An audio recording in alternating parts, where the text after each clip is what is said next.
I want you to picture the end of a pretty normal day. Work was fine, work class was fine, nobody gave you a hard time, which was always a plus. Dinner happened, nothing too fancy, just enough to fill you up. You might watch a show that was decent but didn't blow your mind. And now you're lying in bed, scrolling through your phone in the dim light. Your thumb flicks through reels after reels, a mix of funny clips and quick distractions. But somewhere in between all that content, a little thought sneaks in, quiet but insistent. Is this it? Not in a dramatic way. It's not like anything's wrong, and that's what makes it confusing. Your life's pretty good overall, but there's this nagging feeling that something's off, and you can't quite put your finger on it. Then, just as you're starting to think about it, the guilt kicks in. Who am I to complain? Other people have it way worse. So you push the thought back down, go to bed, and wake up another day that's just fine. If you can relate to that feeling, this episode is for you.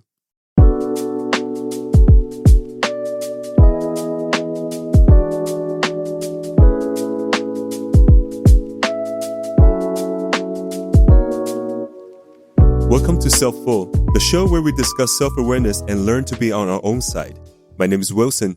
I spent years ticking off every milestone I was supposed to hit.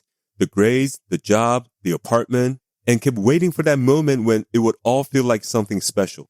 And today we're digging into that weird, empty feeling that creeps in even when everything seems fine. That fine but hollow vibe. It may seem harmless, but this is exactly what propels people into one of two things.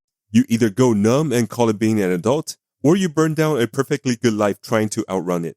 By the end of this episode, you'll understand where that feeling really comes from, why chasing after more stuff doesn't solve it, and we'll go over 3 simple, actionable steps you can take. No need for a complete life overhaul or a 5-year plan.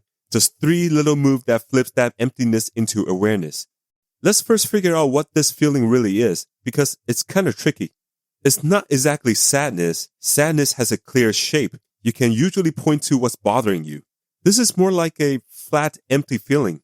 Life is happening all around you and you're just there for it. Kind of like watching your own life with a sound turned down a bit, if that makes any sense. Here's the weirdest part about it. It tends to hit people who seems to be doing everything right.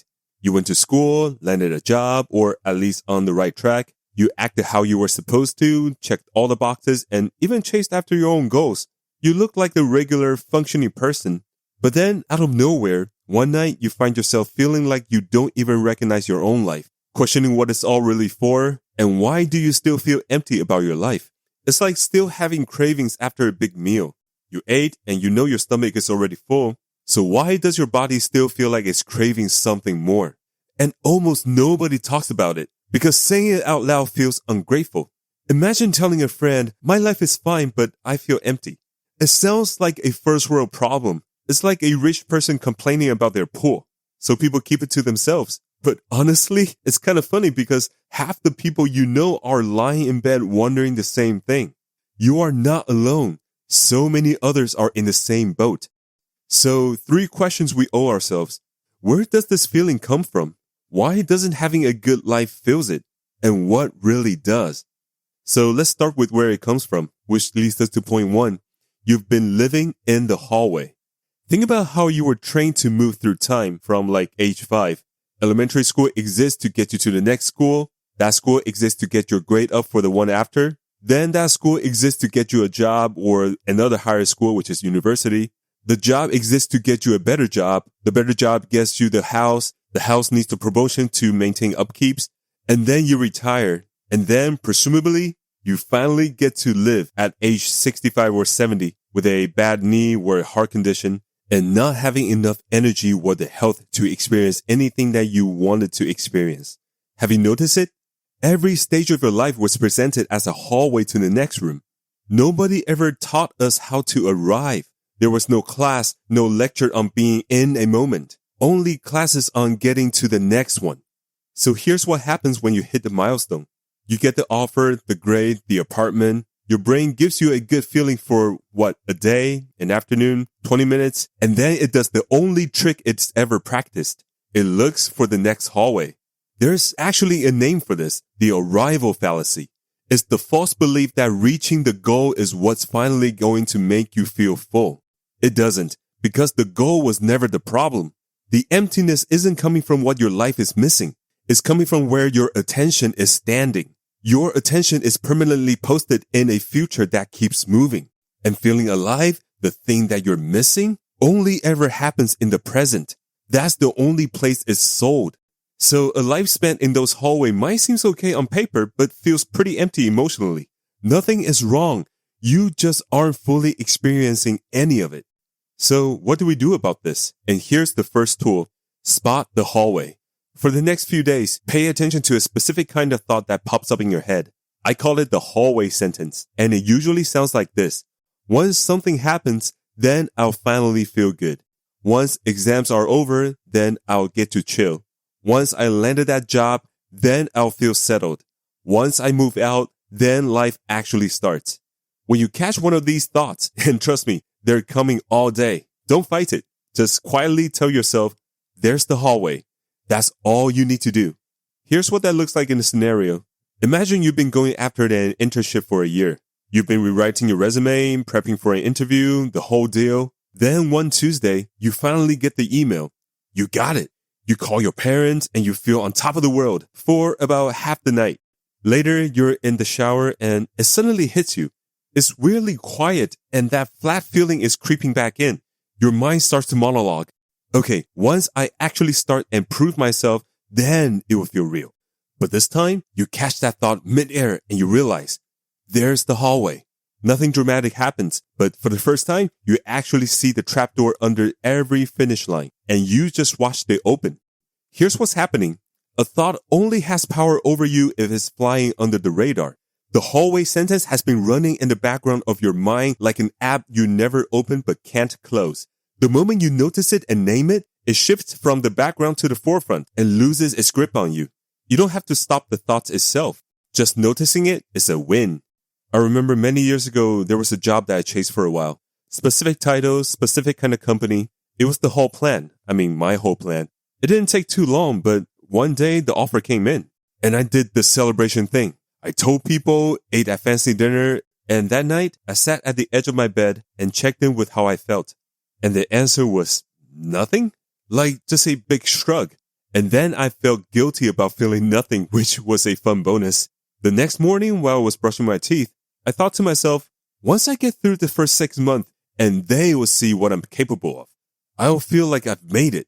But during my 6 years at that job, it felt like I was just passing through one hallway after another. And I didn't even realize it until one day, another morning when my mind was already showing me the next hallway. I don't know what hit me. Maybe it was frustration or just tiredness from feeling so empty. I looked at myself in the mirror and said out loud, once I finish this project at work, I'll finally feel like I've earned it. And as I said it, it struck a chord within me and I laughed out loud because I finally understood what had been going on all those years. I recognized the pattern, my pattern. My brain was presenting me with one hallway after another. It was never going to let me arrive. The whole idea of arriving was never part of the plan.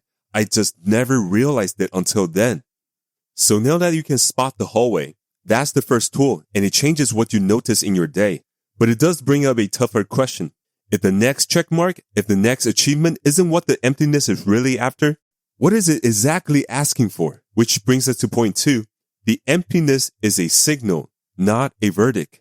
You know that feeling of still having cravings after a big meal? Let's break it down. When you want to eat something after already eating a lot, it usually means that the meal was filling but didn't have something your body really needs. That signal isn't wrong. It's just super specific. It's not about wanting more food. It's about needing that missing piece. And that empty sensation is not a judgment call. It's not about your life being off track or you being flawed. It's just a hunger signal. What it's really pointing is this. You're not craving a bigger life. You're craving moments where you are truly present, being in the moment, really experiencing life, even if it's just for one day. But check out what the world tells you to do to fix that emptiness. Every social media feed you scroll through screams that the answer is to go bigger. Quit your job, move to a new country, transform your body, start fresh in a new city, or become a completely new person. And sure, sometimes life do need a bit of a shakeup, but you can still feel empty while lounging on a beach in paradise. Lots of folks do. They just took the same old mindset to a prettier place. Here's what's really going on. When nothing pulls your focus away from your own story, your goals, your timeline, your am I doing enough thoughts, every moment ends up being measured instead of enjoyed. And trust me, a measured moment always feels flat. That measuring stuff is what flattens everything out. That's where the emptiness comes from. So how do we actually feed the real hunger without throwing everything away and move to Bali? And here's your second tool. Go get small. For once or twice a week, find something that makes you feel genuinely small and spend 3 full minutes just taking it all in. Phone put away. Look up at the night sky. Visit the ocean if you can. Watch a storm roll in. Even listen to a piece of music that stirs something inside. Allow yourself to feel small on purpose. Here's what it might look like. Say you're at a dinner with friends and everything feels pretty great. The food is good and people are sharing laughs and you're laughing along just like you should. But somehow you're also a bit detached. Kind of like you're floating about a foot outside of the whole scene, feeling empty in a room full of folks you actually enjoy. But on the walk home, instead of just cutting through it directly, you decided to take the long way home, strolling alongside the water. You stopped and take a moment, leaving your phone in your pocket, and it's just you, the dark river in front of you, and a massive expanse of sky above. 3 minutes pass by. That empty feeling doesn't completely go away, but it starts to loosen up, kind of like a stubborn jar lid finally giving a little. But you start to notice something you haven't felt all week. This moment feels like a place. It's not just a quick stop on your way to whatever comes next. It's a moment to really be present. And for now, that is enough. And here's the cool part. Research shows that feeling awe can quiet all the self-focused noise in your brain. When you stand next to something vast, your problem feels smaller because for a few minutes, you're not the center of it all. And surprisingly, feeling small can be a relief. The pressure of being the main character, the one whose life has to make sense, it slowly disappears. What you're left with is just being there, being in the moment. And that's the exact thing you've been missing. And there was a time in my life when everything felt really flat and it got really loud. On paper, everything seems fine, which only made it worse. And one night, I just couldn't handle being in my room anymore. So I jumped in my car and started driving without a clue where I was headed. It's pretty much a crisis for a guy like me who usually need a plan to step outside. I ended up on this empty road by a little hill with no streetlights around. I got out of my car, climbed up to the hill, and just stood there. The sky was clear. I could see the whole night sky, and the Milky Way was barely visible. This massive, ancient thing just hanging above my head, completely unaware of my life or my plans. But instead of feeling lonely, something in my chest relaxed a bit. All week, I was stuck in a story that was going nowhere. But for those 3 minutes under the night sky, I got to be a small part of something way bigger, and it felt like a huge weight lifted. It didn't fix anything, but it was the first time in a long while that I felt like I was enough just the way I was. That's when it hit me. The feeling of enough was always there. I just never took the time to find a place where I could really feel it. Now you can spot the hallway, and you know how to get small to get what the hunger really wants. Plus, you've had a glimpse of what satisfies it. But just having a taste is like weather. It comes and goes.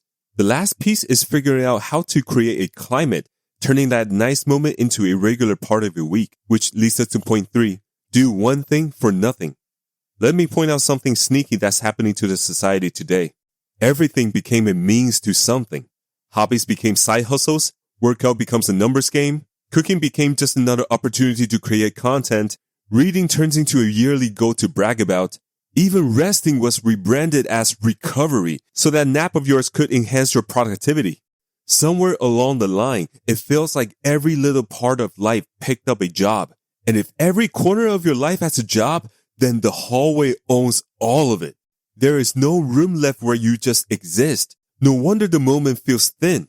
Each one is busy being useful, trying to prove its worth. And here's the reframe this whole episode has been walking towards. You won't find meaning at the end of your to-do list. Meaning develops in that one area of your life that isn't tied to any end goals. It's not something you discover. It's something you create during times that is just for living with no strings attached. And this is the third tool. Do one thing for nothing. Pick one activity, at least 30 minutes once a week that produces nothing. It doesn't get posted. It doesn't get tracked. It can't make you money and is not aimed at improving you. Cook something and let it be eaten with no photos taken. Try your hand at drawing even if it turned out bad. Take a walk without any destination or counting steps. Play around on an instrument without any goal of getting better. Then treat that time like a real appointment, because it is. It's a date with your own life. Here's a scenario. You set aside Sunday at 4 o'clock for some homemade dumplings, just because folding dumpling is oddly satisfying for you. Not because it's cheaper or for some social media post. You leave your phone in another room. A few minutes in, your hands are all floury and the nagging thought pops up. This will make a great content. Just wait until your food looks better and then it will be worth filming. But then you catch yourself right there. There's the hallway, and let that thought pass. You keep folding dumplings, even the next one is a bit wonky. No one will ever know it existed. By the time you're on the 15th not so great looking dumplings, you realize you're back in the moment. Not watching yourself, but soaking up the fantastic smell in the kitchen, enjoying a Sunday that isn't tied to anything. And then you finally realize that what you've been doing for the past 30 minutes was what living in the moment looks like. And here's why this works. Your brain has spent years learning that moment only counts if they deliver something. That's the habit the hallway builds. And this approach reverses it, rep by rep. Each time you have a something for nothing session, it sends a clear message to your nervous system. A moment can be whole and fulfilling without needing anything in return.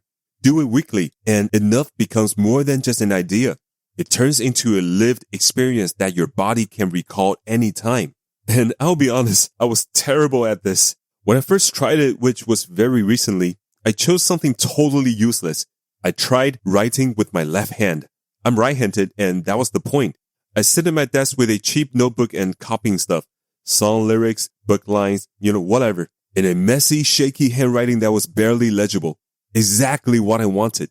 I mean, there was no way that this was turning into anything serious. For a couple of weeks, it was pretty fun. But then by week 3, my left hand started to improve a little bit. The letters start to look a bit more decent. And within a minute and a half, my brain had already built this whole idea. Before and after pics. A 30-day writing challenge. Maybe even a post about what writing with my left hand tells me about my brain. I was coming up with content plan for my scribbles. That one little time in my week that was meant to be for nothing turned into, once my handwriting is good enough to show people, then this will really mean something. See, there's the hallway creeping back in. Very thing I tried to keep out. I had to actually stop writing and announce it out loud, like a total weirdo all by myself. This is for nothing. I wish I could just say it never came back, but it did. Some weeks it still gets to me, and I totally skip those moments. But on most weeks, that half an hour of awkward left-hand writing is genuinely the best 30 minutes I have. Not because the page mattered, but because it's my little escape from everything. The only place in my week where nobody else's expectation shows up, and my life is the only thing happening there. And somewhere in those pointless 30 minutes, something finally clicked for me about that nagging question from the end of a usual day. That quiet, is this it feeling in the dark used to seem like an alarm signaling something was off in my life. But it's not that at all. It's just my life trying to get my attention, asking me to reconnect with it. Now, there's something sneaky that might have happened in the last 20 minutes. Your brain may have quietly come up with a new hallway thought, and it sounds like this. Once I can see the hallway, once I can remember to get small, once I find my something for nothing, then I'll finally feel at peace. Did you catch that? Even the way out can turn into another hallway. That's how good your brain is at creating them. So let's clarify this because it really ties everything together. The hallway isn't your enemy. You are not broken for standing in it. Not at all. That part of you that's always planning ahead is just doing its thing. It's how you got through school, how you showed up for others, and how you take care of future you. It's like your immune system. You don't want it to disappear. You just don't need it calling all the shots. The goal was never to escape the hallway completely. No one lives outside of it all the time. The aim is actually smaller and kinder. It is to notice when you're stuck in it. Here's the cool trick behind everything we talked about today. The moment you realize that you're in the hallway, you are already back in the present. Noticing can only happen now. It's the one thing your brain can't save for later. You don't have to fight with the hallway, try to fix it, or beat it. You just have to recognize it. And that recognition is the real thing. Peace doesn't wait for you on the other side of these 3 tools that we covered earlier. It shows up the instant you catch yourself reaching for it. And listen, The first week would be clumsy. You'll catch the hallway sentence 3 hours late, lying in bed replaying the day. But that still counts. Just realizing late is still a step forward. It's like building a muscle. Those moments where it feels like you're just passing time might seem uncomfortable or like you're slacking off. But that itch isn't a sign of failure. It's just your old habits pushing back. You don't have to fight it, just simply noticing it. And that is enough. If any part of this episode resonated with you, pass it on to someone else who might be silently pondering the same question. You probably know just the person. And also, I genuinely want to hear about what you pick for your something for nothing. The weirder, the better. If you'd like to share it, hit me up on my Instagram at @SelfWellPodcast or leave it in the comment on whatever platform you're listening to this podcast on. In the meantime, why not take the long way home tonight? Find a spot with a wide open sky and just be. And remember, I'm always here for you. Take care.